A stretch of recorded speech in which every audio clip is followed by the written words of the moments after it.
خلق الإنسان علمه البيان.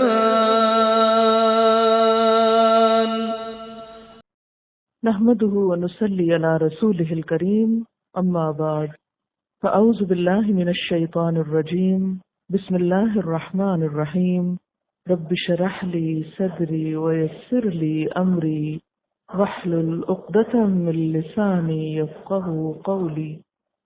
ترجمہ: فاذکرونی، پس یاد کرو مجھ کو، ذکر کرو میرا، اذکرکم، میں یاد رکھوں گا تم کو، واشکروا لی، اور شکر کرو میرے لیے، ولا تکفرونی، اور نہ ناشکری کرو میری. یا ایھا الذین آمنوا، اے لوگو جو ایمان لائے ہو، استعینوا، مدد مانگو، بالصبر، ساتھ صبر کے، والصلاۃ، اور نماز کے، ان اللہ، بے شک اللہ تعالی، مع الصابرین، صبر کرنے والوں کے ساتھ ہے. ولا تقولوا، اور نہ تم کہو، لمن، واسطے اس کے جو، یقتل، قتل کیا جائے، مارا جائے، فی سبیل اللہ، اللہ کے راستے میں، اموات، مردہ، بلکہ، احیاء، زندہ ہیں، ولیکن، لیکن، لا، نہیں، تشعرون، تم شعور رکھتے. و، اور، لا، البتہ،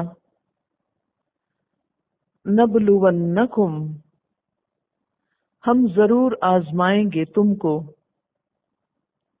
بشیء، ساتھ کسی چیز کے، یا ساتھ کچھ چیز کے، من الخوف، خوف میں سے، والجوع، اور بھوک، ونقص، اور کمی، من الاموال، مالوں کی،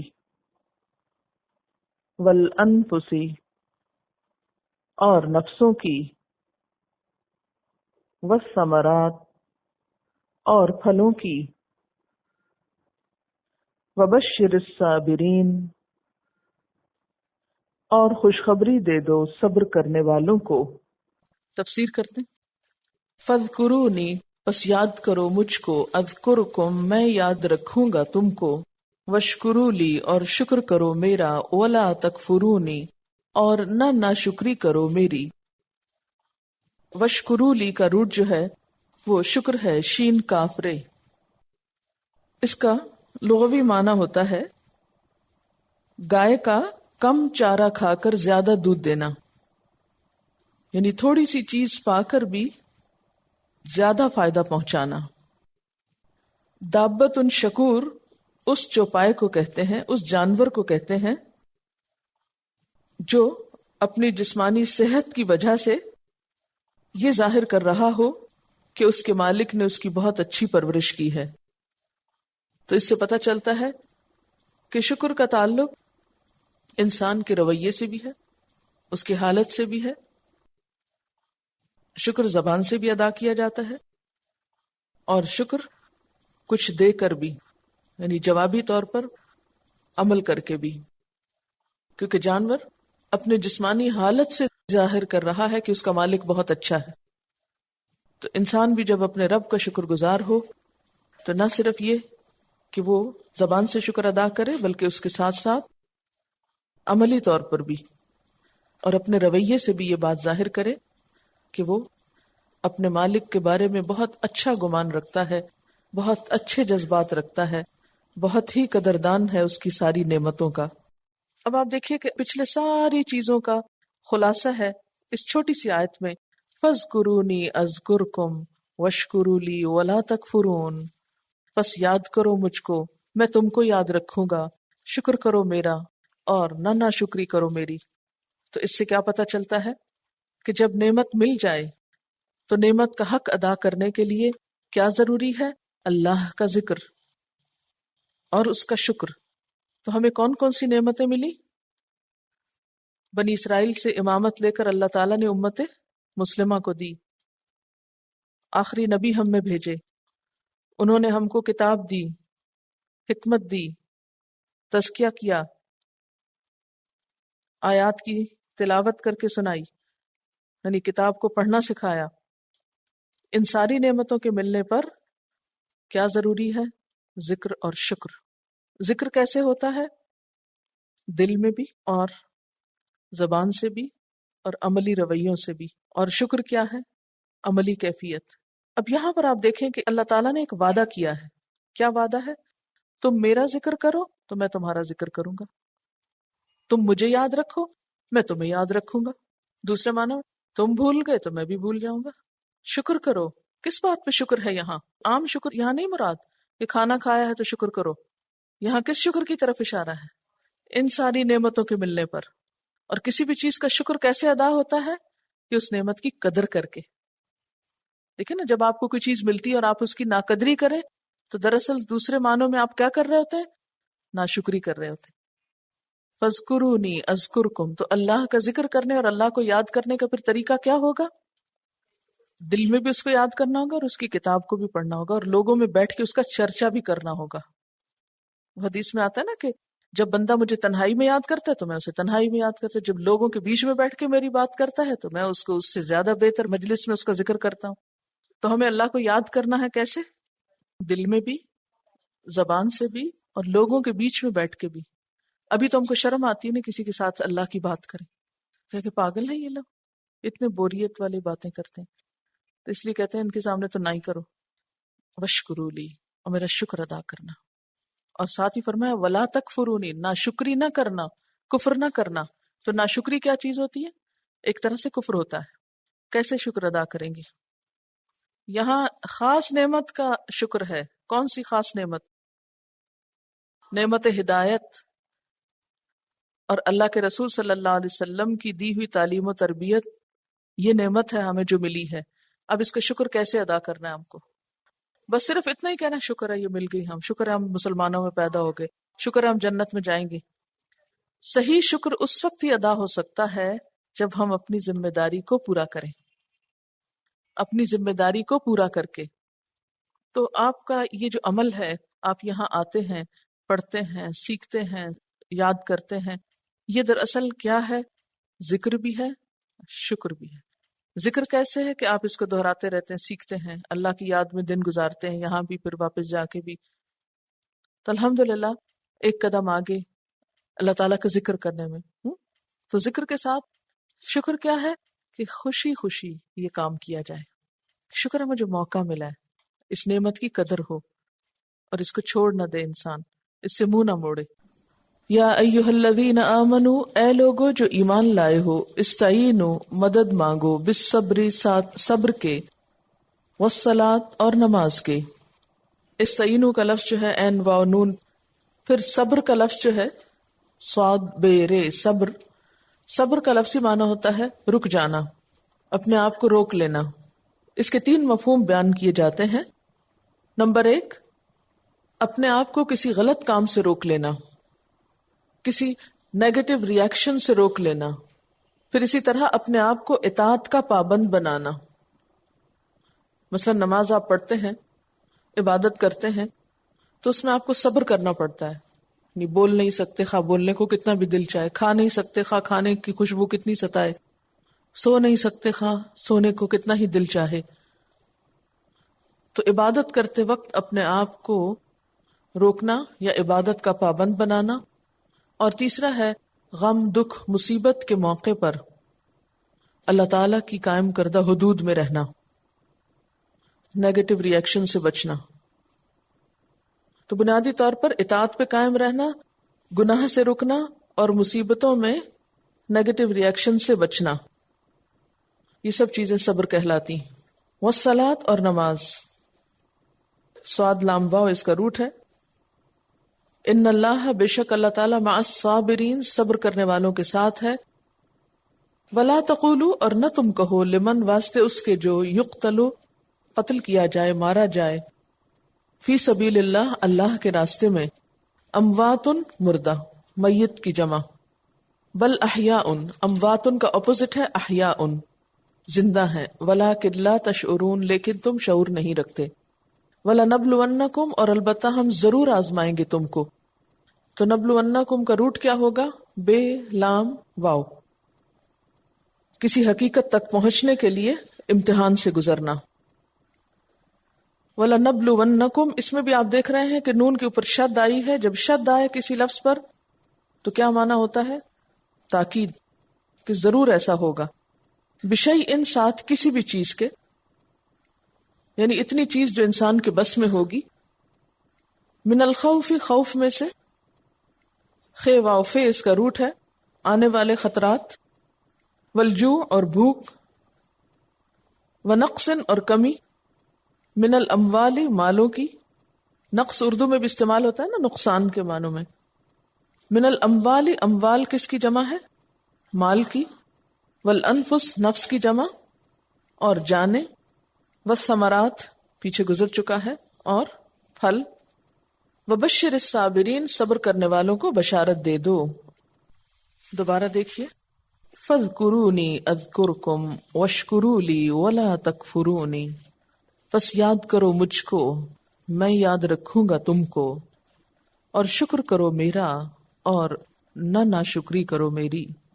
اس آیت کا تعلق بھی پچھلی آیات کے ساتھ ہے. امت مسلمہ کو، مسلمانوں کو خطاب ہے کہ میں نے تم کو اتنی بڑی نعمت عطا کی کہ تمہارے اندر ایک رسول بھیجا جس نے تمہاری زندگی سنوار دی، تمہارے لیے قبلے کو ایک مرکز متعین کیا، بنی اسرائیل سے امامت لے کر تم کو عطا کی، تمہیں اس کام کے لیے چنا جس کے لیے میں نے اپنے پیغمبر بھیجے. اب ان ساری نعمتوں پر تم کیا کرو؟ میرا ذکر کرو، مجھے یاد رکھو، میں تم کو یاد رکھوں گا. یہ بالکل ایسے ہی ہے جیسے پیچھے آپ پڑھ چکے ہیں نا، اوفو بعہدی اوف بعہدکم، تم میرے ساتھ کیا ہوا عہد پورا کرو، نبھاؤ، میں تمہارے ساتھ کیے ہوئے عہد کو پورا کروں گا. یعنی تمہارے ساتھ وہی معاملہ ہوگا جس کے تم مستحق ہوگے، جو کچھ تم کرو گے وہی تم کو ملے گا. کیونکہ عام طور پر ہوتا یہ ہے کہ جب کسی کو نعمت ملتی ہے تو وہ اس نعمت کو پا کر پھول جاتا ہے اور اللہ کو بھول جاتا ہے اور تکبر میں مبتلا ہو جاتا ہے. تو یہاں بتایا یہ جا رہا ہے کہ تم ان نعمتوں کو پا کر کسی فخر اور تکبر میں مبتلا نہ ہو جانا، خود کو بڑی چیز نہ سمجھنے لگنا، بلکہ اپنے رب کو یاد رکھنا، اسی کی نعمت سمجھنا، ان چیزوں کو اسی کی طرف سے آئی ہوئی نعمت اور احسان سمجھنا، مجھے یاد کرتے رہنا تو میں بھی تم کو یاد کروں گا. حضور صلی اللہ علیہ وسلم نے فرمایا کہ اللہ تعالیٰ فرماتے ہیں میرا بندہ مجھ سے جو توقع رکھتا ہے، جیسا گمان اس نے میرے متعلق قائم کر رکھا ہے، ویسا ہی وہ مجھے پائے گا. جب وہ مجھے یاد کرتا ہے تو میں اس کے ساتھ ہوتا ہوں، وہ مجھے تنہائی میں یاد کرتا ہے تو میں بھی اسے تنہائی میں یاد کرتا ہوں. اگر وہ مجھے کسی جماعت کے ساتھ بیٹھ کر یاد کرتا ہے تو میں ان سے بہتر جماعت میں اس کو یاد کرتا ہوں. اگر وہ میری طرف ایک بالشت بڑھتا ہے تو میں اس کی طرف ایک ہاتھ بڑھ جاتا ہوں. اگر وہ میری طرف ایک ہاتھ بڑھتا ہے تو میں اس کی طرف 4 ہاتھ بڑھتا ہوں. اگر وہ میری طرف آہستہ آہستہ آتا ہے تو میں اس کی طرف دوڑ کر آتا ہوں. یعنی اللہ تعالیٰ کی مدد، اس کا کرم اور اس کا فضل تو ہے، لیکن وہ آتا کب ہے؟ جب ہم خود اپنے آپ کو اس کے قابل بناتے ہیں۔ شرط کیا ہے؟ پہلا قدم آپ کو اٹھانا ہوگا، وشکرو لی، اور میرا شکر ادا کرنا، کیونکہ نعمت پانے پر بندہ مومن کے اوپر جو ذمہ داری عائد ہوتی ہے وہ شکر ادا کرنے کی ہے، کیونکہ اللہ تعالیٰ کا وعدہ ہے لَإِن شَكَرْتُمْ لَأَزِيدَنَّكُمْ، اگر تم نے شکر ادا کیا تو میں تم کو اور زیادہ نعمت عطا کروں گا اور زیادہ نعمت دوں گا، وَلَا تَكْفُرُونِ، اور میری ناشکری نہ کرنا۔ تو گویا امت مسلمہ کی کامیابی اور ترقی کا راز کس میں ہے؟ اللہ کے ذکر میں اور اللہ کے شکر میں۔ اور شکر میں سب سے پہلی چیز کیا ہوتی ہے؟ اعتراف نعمت، کہ ہاں نعمت ہم کو ملی ہے، اور اس کے بعد دل کے اندر نعمت دینے والے کے لیے اچھے جذبات کا ہونا، اس کو یاد رکھنا، پھر زبان سے بھی اس کا ذکر کرنا، پھر عمل سے اس کو راضی کرنا۔ تو فرمایا تم میرا شکر ادا کرتے رہنا اور میری ناشکری نہ کرنا۔ اس کے بعد اب یہ آیت آ رہی ہے، یا ایھا الذین آمنوا، اے لوگو جو ایمان لائے ہو، ایمان والے کہہ کر خطاب کیا جا رہا ہے۔ اس سے پیچھے بنی اسرائیل کے حالات بتائے گئے، ان سے خطاب تھا یا بنی اسرائیل، اور اب امت مسلمہ سے خطاب ہے، یا ایھا الذین آمنوا، اے لوگو جو ایمان لائے ہو، استعینوا بالصبر والصلاۃ، صبر اور نماز کے ساتھ مدد مانگتے رہو۔ اس موقع پر صبر کی تلقین کیوں؟ اس لیے کہ جب ذمہ داری بڑی ہوتی ہے تو اس کی ادائیگی بھی مشکل ہوتی ہے، جب نعمت بڑی ہوتی ہے تو اس کا شکر بھی زیادہ بڑا ہوتا ہے، اس کی قدردانی کے لیے کوشش بھی زیادہ کرنی پڑتی ہے۔ تو نعمت ایک طرح کی ذمہ داری بھی ہوتی ہے، نعمت کے ملنے کے کچھ تقاضے ہوتے ہیں۔ تو امت مسلمہ کو جہاں ایک بڑائی اور عزت ملی، تو اس نعمت کے لیے شکر ادا کرنے کا طریقہ کیا ہوگا؟ کہ جو کام اللہ تعالیٰ نے ہمیں کرنے کو کہا ہے وہ کیا جائے۔ اور وہ کام کیا ہے؟ لوگوں کو خیر کی طرف بلایا جائے، لوگوں کو اللہ تعالیٰ سے جوڑا جائے۔ جب بھی کوئی شخص یہ کام کرنے لگتا ہے، یعنی لوگوں کو خیر اور بھلائی کی طرف بلانے کا، تو ایسے میں انسان کو لازمی طور پر تنقید اور تکلیف دہ باتوں سے واسطہ پڑتا ہے، اور انسان کی یہ کمزوری رہی ہے کہ تنقید ہمیشہ اسے ناپسند آئی ہے۔ تو یہاں پر بتایا یہ جا رہا ہے کہ جب تم لوگوں کی بھلائی چاہو اور لوگ تمہارے ساتھ برا سلوک کریں تو دل نہیں ہار بیٹھنا، دل چھوٹا نہ کر بیٹھنا، ایسے موقع پر اپنے رب سے مدد حاصل کرنا۔ استعینوا بالصبر والصلاۃ، ایک طرف صبر، صبر کیا ہے؟ اپنے کام پر جمے رہنا، نیکی کا جو راستہ تم نے اختیار کیا اسے تھامے رکھنا، لا تخشوہم واخشونی، لوگوں کی باتوں کے خوف سے اس راستے کو چھوڑ نہ دینا، اس کام کو چھوڑ نہ دینا، استقامت اختیار کرنا۔ والصلاۃ، اور نماز، اس موقع پر خصوصی طور پر نماز سے مدد لینا۔ آپ کو یاد ہوگا کہ ابراہیم علیہ السلام کو جب امامت ملی تھی تو اس سے پہلے ان پر کیا آئی تھی؟ آزمائشیں آئی تھی نا۔ تو بالکل اسی طرح جس انسان کو اللہ تعالی کوئی بڑا مقام دینا چاہتا ہے اس کو آزمائش کی بھٹی میں ڈالتا ہے۔ پیغمبروں کا درجہ بڑا ہوا، ان کی آزمائشیں بھی بہت ہوئیں۔ تو امت مسلمہ کو بھی صبر کی تلقین کر کے یہ بتایا جا رہا ہے کہ بڑی نعمت کا بوجھ اٹھانے کے لیے تمہیں مشکلات سے گزرنا پڑے گا، اور ان مشکلات کے مقابلے کے لیے پھر اللہ کی طرف رجوع کرنا ہوگا۔ اگر اعزاز بڑا ہے تو آزمائشوں کا آنا بھی ضروری ہے، اور جب آزمائشیں آئیں تو پھر اللہ کی مدد مانگنا ضروری ہے، کیونکہ یہ اللہ کے راستے کی مشکلات ہیں، یہ منصب امامت کی مشکلات ہیں، اور ان کا علاج بھی یہ اعزاز دینے والا ہی بتائے گا، اور اسی کے بتائے ہوئے علاج کو اختیار کرنا ہے۔ ان اللہ مع الصابرین، بے شک اللہ تعالیٰ صبر کرنے والوں کے ساتھ ہے۔ عام طور پر جب تکلیف آتی ہے تو انسان کے دل میں شیطان سب سے پہلا خیال یہ ڈالتا ہے کہ تمہارے رب نے تمہارا ساتھ چھوڑ دیا، تمہارا تو بڑا ہی نقصان ہو جائے گا، تمہارا کچھ کام نہیں بنے گا، تم بڑی مصیبت میں پڑ گئے ہو، اب تو تمہاری خیر نہیں۔ بہت خوف اور وسوسے آتے ہیں دل میں۔ تو ایسے موقع پر جب انسان اللہ تعالیٰ کی طرف رجوع کرتا ہے، اور خاص طور پر نماز کے ذریعے، نماز پڑھ کے، تو اس کا دل بڑا ہوتا ہے، وہ ایسے وسوسوں سے چھٹکارا پا لیتا ہے۔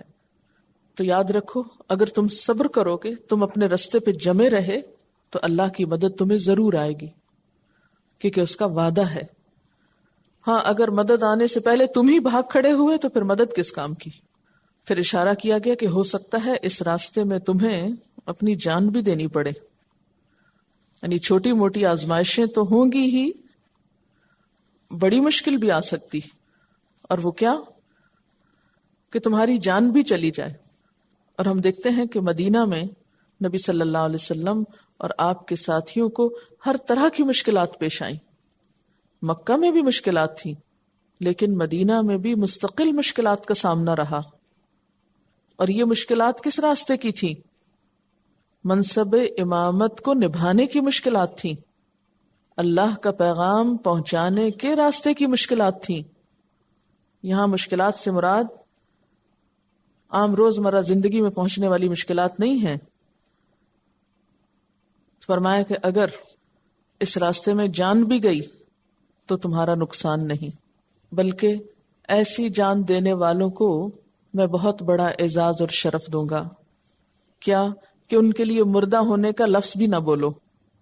وَلَا تَقُولُوا لِمَنْ يُقْتَلُ فِي سَبِيلِ اللَّهِ أَمْوَاتٌ، نہ تم کہو ان کو جو مارے گئے اللہ کے راستے میں، کیا نہ کہو اموات، کہ وہ مردہ ہے۔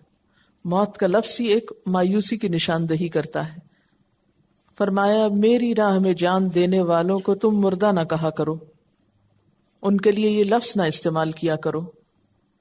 بل احیاء، بلکہ وہ تو زندہ ہیں۔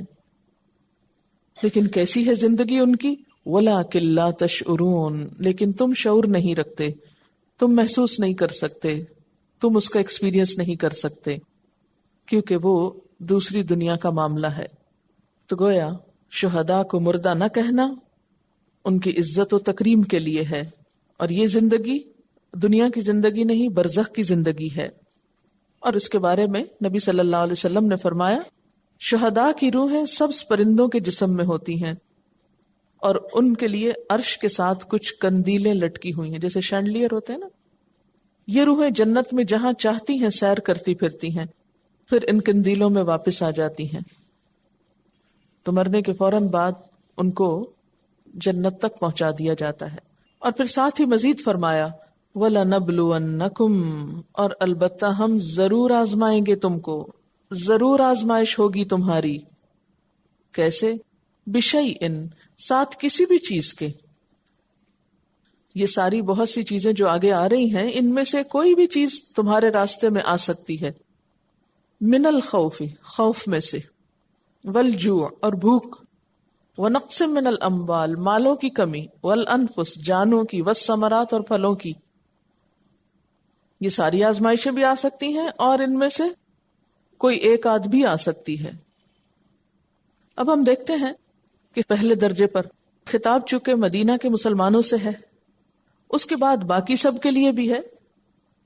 تو مدینہ کے مسلمانوں کو ان میں سے ہر ایک کے ساتھ واسطہ پڑا تھا، کبھی خوف، کبھی بھوک، کبھی مال کی کمی، کبھی جانوں کی کمی، یعنی لوگوں کی زندگیاں ختم ہوئیں اس راستے میں، کبھی فصلیں برباد ہوئیں۔ مثلاً خوف کے لیے بطور مثال آپ کو یہ واقعہ بتاتی ہوں کہ نبی صلی اللہ علیہ وسلم خود اس تکلیف سے کس طرح گزرتے تھے۔ بخاری کی روایت ہے ایک دفعہ نبی صلی اللہ علیہ وسلم نے فرمایا کاش آج رات کوئی میرا پہرا دے تاکہ میں سو سکوں۔ یہ سن کر حضرت سعد بن ابی وقاص مسلح ہو کر آ گئے اور کہا یا رسول اللہ صلی اللہ علیہ وسلم میں پہرا دیتا ہوں، آپ سو جائیں۔ چنانچہ آپ نے اس طرح آرام پایا۔ خصوصاً جنگ احزاب سے پہلے جب ہر طرف سے دشمنوں کے آنے کی خبریں ملتی تھیں تو یہ وقت مسلمانوں کے لیے بہت خوف کا وقت تھا، خوف سے بہت آزمائش ہوئی ان کی۔ ہر وقت مدینہ کی ریاست خوف کا شکار رہتی اور اتنا زیادہ خوف ہوتا تھا کہ مسلمان سو نہیں سکتے تھے کہ معلوم نہیں کس وقت کون دشمن کہاں سے آ کے حملہ آور ہو جائے۔ تو پھر یاد دہانی کرا دوں کہ یہ خوف کس راستے کا ہے؟ اللہ کے راستے کا۔ ایک رات اہل مدینہ ایک خوفناک آواز سن کر گھبرا گئے، پھر وہ اس آواز کی طرف روانہ ہوئے تو دیکھا کہ آپ صلی اللہ علیہ وسلم ادھر سے واپس آ رہے ہیں۔ آپ ان سے پہلے ہی اس آواز کی جانب روانہ ہو گئے تھے اور خبر معلوم کر کے آ رہے تھے۔ آپ نے لوگوں سے کہا ڈرو نہیں، ڈرو نہیں۔ تو اس سے اندازہ ہو سکتا ہے کہ ہر وقت کوئی نہ کوئی ایسی خوف دلانے والی چیز آس پاس ماحول میں موجود ہوتی تھی۔ پھر اس کے بعد والجوع، اور بھوک سے آزمائش ہوگی، اور یہ بھوک بھی فی سبیل اللہ۔ حضرت ابو ہریرہ رضی اللہ تعالیٰ عنہ کہتے ہیں میں نے صفہ والوں میں 70 آدمی ایسے دیکھے ہیں جن کے پاس چادر تک نہ تھی، فقط تہبند تھا یا کمبل تھا جسے انہوں نے گردن سے باندھ رکھا تھا، جو کسی کی آدھی پنڈلیوں تک پہنچتا اور کسی کے ٹخنوں تک، جسے وہ اپنے ہاتھ سے سمیٹتے رہتے اس ڈر سے کہ ان کا سطر نہ کھل جائے۔ آپ کو معلوم ہے یہ اصحاب صفہ کون تھے؟ جو اسلام سیکھنے کے لیے اپنے اپنے علاقوں سے مدینہ میں جمع ہوئے تھے۔ انہوں نے اپنے گھر بار چھوڑے، اپنے کاروبار چھوڑے تاکہ دین سیکھیں جا کر، اور دین سیکھ کر واپس جا کر لوگوں کو سکھائیں، اسلام کو زندہ کریں، بہترین امت ہونے کا رول ادا کریں۔ اب آپ دیکھیے کہ ہم ان آزمائشوں کو دیکھیں اور اپنے حال کو دیکھیں اور اپنی ناشکریوں کو دیکھیں کہ ہم میں سے کوئی چھوٹی سی بھی قربانی کر بیٹھتا ہے اللہ کے راستے میں تو بہت احسان جتانا شروع کر دیتا ہے، اور بار بار اس کا تذکرہ کرے گا، بار بار اس کا اظہار کرے گا کہ اللہ کے راستے میں نکلنے کی وجہ سے یہ مشکل آئی ہے۔ اگر وہ لوگ اس وقت اپنے گھر چھوڑ کر نہ نکلتے اور یہ قربانیاں نہ کرتے تو آج کیا یہ دین ہم تک پہنچتا؟ اگر کوئی آ کر اس کو نہ سنتا نبی صلی اللہ علیہ وسلم سے، اور نہ سیکھتا اور نہ یاد کرتا اور نہ آگے پہنچاتا تو ہم یہاں نہ بیٹھے ہوتے۔ حضرت عائشہ رضی اللہ تعالی عنہا اپنے بھانجے عروہ بن زبیر سے کہتی ہیں کہ میرے بھانجے، ہم پر ایسا وقت گزر چکا ہے کہ ہم ایک چاند دیکھتے پھر دوسرا چاند، یعنی 2 مہینے ہمارے گھر میں آگ نہیں جلتی تھی، یعنی پکا ہوا کھانا نہیں ہم کو ملتا تھا۔ عروہ نے کہا خالہ پھر تمہاری گزر کس چیز پہ ہوتی تھی؟ حضرت عائشہ نے فرمایا انہی 2 کالی چیزوں پر، یعنی کھجوروں پر اور پانی پر۔ ہاں یہ ضرور تھا کہ ہمارے ہمسائے میں چند انصاری لوگ تھے جن کے پاس بکریاں ہوتی، وہ ان کا دودھ دوہ کر نبی صلی اللہ علیہ وسلم کے لیے تحفے کے طور پر بھیج دیا کرتے تھے، جس سے وہ ہمیں بھی پلاتے تھے۔ تو یہ ہیں وہ لوگ جنہوں نے بھوک اٹھا کر دین کی خدمت کی۔ وَنَقْسٍ مِّنَ الْأَمْوَالِ، اور مال کی کمی۔ مال کی کمی میں آپ دیکھیے کہ ظاہر ہے کہ جب لوگوں نے اپنے کام چھوڑے، تجارتیں چھوڑی، تو پھر یہ ساری مشکلات سامنے آئیں۔ آپ سب کو معلوم ہے کہ نبی صلی اللہ علیہ وسلم نبوت سے پہلے تجارت کیا کرتے تھے، اور ایک ایک بزنس ٹرپ پر آپ کو بہت بڑا منافع ہوا۔ آپ کی بیوی حضرت خدیجہ رضی اللہ تعالی عنہا مکہ کی مالدار ترین خاتون تھی۔ جب ان کا مال تجارت کے لیے جاتا تو پورے اہل مکہ کا سامان ایک طرف ہوتا اور حضرت خدیجہ کا سامان اس سے زیادہ دوسری طرف ہوتا۔ یعنی آپ صلی اللہ علیہ وسلم کا گھرانہ وہ گھرانہ تھا جس میں اتنا مال تھا نبوت سے پہلے، لیکن نبوت کے بعد آپ کا سارا دھیان، آپ کی ساری کوششیں دین کی طرف لگ گئیں اور تجارت کے لیے وقت نہیں بچا، اور جو کچھ آپ کے پاس تھا وہ دین کی تبلیغ میں لگ گیا، حتیٰ کہ یہ نوبت آ گئی کہ گھر میں کھانے تک کو کچھ نہ ہوتا تھا۔ حضرت ابو ہریرہ فرماتے ہیں کہ آپ صلی اللہ علیہ وسلم کی آل پر آپ کی وفات تک ایسا زمانہ نہیں گزرا کہ انہوں نے مسلسل 3 دن تک پیٹ بھر کے کھانا کھایا ہو۔ آج ہم اپنے آپ کو دیکھیں اور پھر اسلام کی خدمت کے دعوے دیکھیں۔ نقص من الاموال کی ایک اور مثال حضرت ابو موسیٰ اشعری فرماتے ہیں کہ ہم 6 آدمی آپ صلی اللہ علیہ وسلم کے ساتھ ایک لڑائی کو نکلے۔ سواری کے لیے ہم سب کے پاس ایک ہی اونٹ تھا، باری باری اس پہ سوار ہوتے، چلتے چلتے ہمارے پاؤں پھٹ گئے اور میرے تو پاؤں پھٹ کر ناخن بھی گر پڑے۔ اس حال میں ہم پاؤں پہ چیتھڑے لپیٹ لیتے، اسی لیے اس لڑائی کا نام غزوہ ذات الرقاع قرار پایا، چیتھڑوں والی جنگ، یعنی جس میں لوگوں نے اپنے پاؤں پہ چیتھڑے لپیٹے تھے۔ اتنا چلنا پڑا کہ جوتے ٹوٹ گئے، پاؤں زخمی ہو گئے، اور پھر بھی چلتے رہے۔ ہم جیسے ہوتے تو بیٹھ رہتے کہ اتنی تکلیفیں ہم نہیں اٹھا سکتے، یہ تو ہم سوچ بھی نہیں سکتے۔ اور پھر والثمرات، اور پھلوں میں سے، پھلوں کا بھی آپ دیکھیں کہ ظاہر ہے کہ جب جنگ تبوک ہوئی تو لوگوں کے کھیت پکے تیار تھے اور وہ سارے کے سارے نکل کھڑے ہوئے رومیوں سے جنگ کرنے کے لیے، تو پکے ہوئے کھیت کو چھوڑ دینا کیا ہے؟ اس کو برباد کرنا، یعنی عین اس وقت جب کہ کٹائی ہو رہی ہو فصل کی اور مال آنے والا ہو، اس وقت انسان نکل کھڑا ہو کسی اور کام کو، تو آپ سوچیں کہ پھر دنیا کے تقاضے کیسے پورے ہوں گے۔ تو بس ثمرات اور پھل۔ پھر اسی طرح بسا اوقات جنگوں کے موقع پر محض کھجور ہوتی تھی جو لوگوں کے پاس ہوتی، تو ایک صحابی کہتے ہیں کہ اس طرح ہمارے پاس کھجوریں تھی جس کے ساتھ ہم نے جہاد کیا، تو دوسرے کہنے لگے کہ صرف کھجوریں، تو کہنے لگے کہ ہاں ایک دن ایسا بھی آیا کہ وہ بھی کم ہو گئی، تو پھر ہمیں ان کی بھی قدر آئی کہ یہ بھی کتنی قیمتی چیز ہے۔ تو بہرحال جب بھی کوئی سنجیدگی کے ساتھ اور اخلاص کے ساتھ اس کام کو کرے گا، دین کو پھیلانے کی کوشش کرے گا اور دین کی ترقی کے لیے آگے بڑھے گا، تو اسے ان چیزوں سے گزرنا ہوگا۔ اب اللہ تعالیٰ ہر ایک کے اوپر آزمائش اتنی ڈالتے ہیں جتنی وہ اٹھا سکتا ہو، کیونکہ ان لوگوں کے درجے بڑے تھے، اس لیے سب سے زیادہ ان پر آزمائشیں آئیں۔ کہتے ہیں کہ جو اللہ کے جتنا قریب ہوتا ہے اتنا زیادہ آزمایا جاتا ہے۔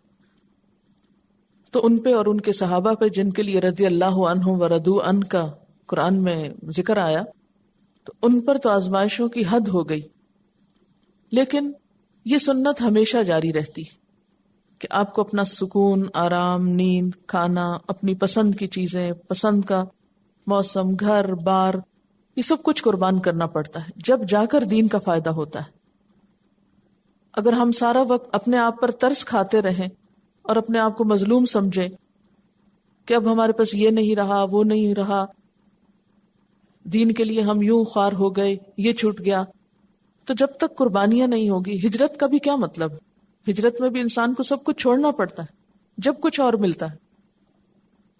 آج مسلمان امت پر یہ حال اسی وجہ سے ہوا ہے کہ وہ دنیا کے پیچھے دوڑ رہے ہیں، دنیا بنانے کی فکر میں ہیں، اور اسی وجہ سے وہ عزت، وہ مقام اور وہ مرتبہ اور وہ بلندی جو اللہ کا وعدہ تھا وہ باقی نہیں رہا، کیونکہ وہاں تو یہ تھا نا فاذکرونی اذکرکم، تم مجھے یاد رکھو میں تمہیں رکھوں گا، تم میرے دین کے لیے کام کرو میں تمہاری مدد کروں گا۔